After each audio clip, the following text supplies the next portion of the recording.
Hello दोस्तों, मैं अंजलि एक नया वीडियो लेकर आई हूँ। आज हम बात करेंगे एक ऐसे सवाल की जो कई लोगों के मन में आया, खासकर 7th बुक में डंबलडोर की लाइफ स्टोरी पढ़कर या फैंटास्टिक बीस्ट की पहली मूवी देखने के बाद, जब सभी को ऑब्सक्यूरियल यानी अदम्य शक्ति के बारे में पता चला।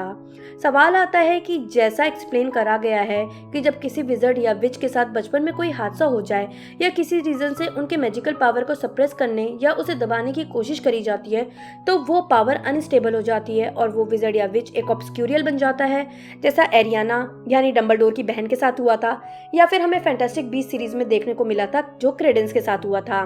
क्रेडेंस की सिचुएशन तो ऑलमोस्ट हैरी जैसी लगती थी। उसे जादू छिपा कर रखना पड़ता था जिस कारण वो ऑब्सक्यूरियल बन गया। और क्योंकि हैरी की सिचुएशन भी ऐसी ही थी, डर्सलीज जानते थे कि हैरी में मैजिकल पावर है और उन्होंने हर वो कोशिश की कि हैरी के अंदर से वो ये जादू खत्म कर दें। उसे मैजिक का एम वर्ड तक यूज करने के लिए डांटा या मारा जाता था। ज्यादा डिटेल्स की बात तो छोड़ ही दो, और उसे बताया तक नहीं गया था कि वो एक जादूगर है। डडली तो उसे पंचिंग बैग की तरह यूज करता था और दोस्तों के साथ मिलकर हैरी का शिकार गेम खेलता था और फिर हैरी को पकड़कर सब मारते थे। तो इतना कष्ट और दर्द सहने के बावजूद हैरी नॉर्मल कैसे रह गया, वो ऑब्सक्यूरियल कैसे नहीं बना? तो इसका जवाब खुद जेके रोलिंग ने ही दिया है अपने पेज पर, जिसमें वो कहती है कि ऑब्सक्यूरियस स्पेसिफिक कंडीशन के तहत ही बनता है, जिसका सबसे मेन रीजन है ट्रॉमा देते टाइम मैजिक यूज हुआ हो, इंटरनल हेट्रेड हो खुद के मैजिक को लेकर, या अंदर के मैजिक को सप्रेस करने की कोशिश की गई हो। तो बेसिकली क्रेडेंस और हैरी की सिचुएशन सेम नहीं थी। डर्सलीज की बात करें तो उन्हें मैजिक से डर लगता था। पेटूनिया को अपनी बहन और उसके मैजिक और हॉगवर्ट्स जाने से जेलसी थी।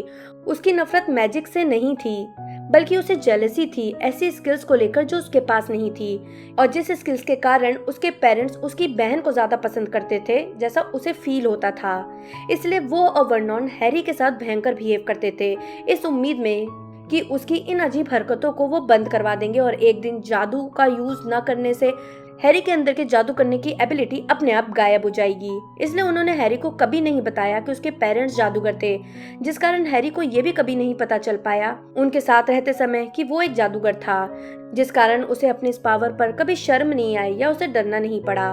उसे दबाने की कोशिश नहीं करनी पड़ी क्योंकि उसे पता ही नहीं था कि पावर उसके पास है। हाँ, वो खुद से जादू नहीं करता था और जादू अपने आप हो जाते थे, पर वो उसे रोकने या दबाने की कोशिश भी नहीं करता था, इसलिए वो ऑब्सक्यूरियल नहीं बना। अगर क्रेडेंस की बात करें तो विचेस के खिलाफ काम करने वाली औरत के यहाँ एक एब्यूज्ड एडॉप्टेड किड था जिसे बेरहमी से मारा पीटा जाता था। मेरी लॉ के थॉट प्रोसेस के कारण क्रेडेंस को अपने मैजिकल पावर पर शर्म महसूस होती थी।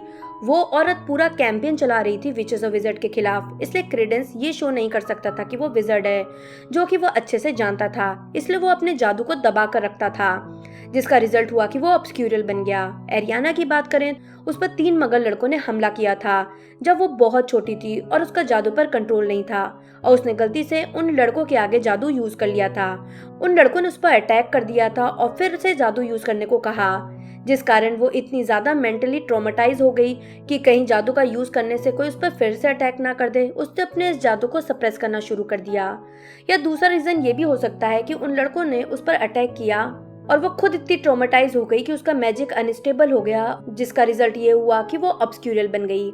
ऐसे बच्चे मेंटली और फिर फिजिकली अनस्टेबल हो जाते हैं और ज्यादा जी नहीं पाते। हैरी की बात करें तो वो बिल्कुल स्टेबल था। स्कूल पहुंचने से पहले ही वो रॉन से दोस्ती कर चुका था और जल्दी ही उसने स्कूल में काफी दोस्त बना लिए, यानी उसे सोशल इंटरेक्शन में कोई प्रॉब्लम नहीं हुई।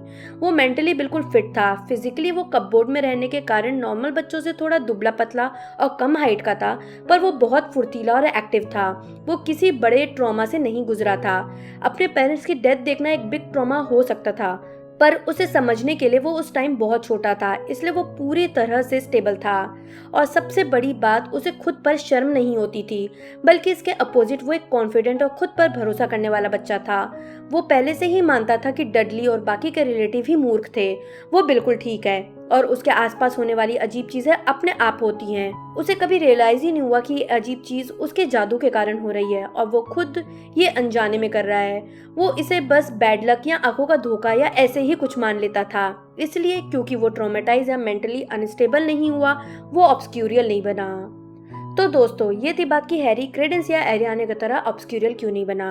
आपका क्या सोचना है इस बारे में मुझे नीचे कमेंट बॉक्स में बताएं।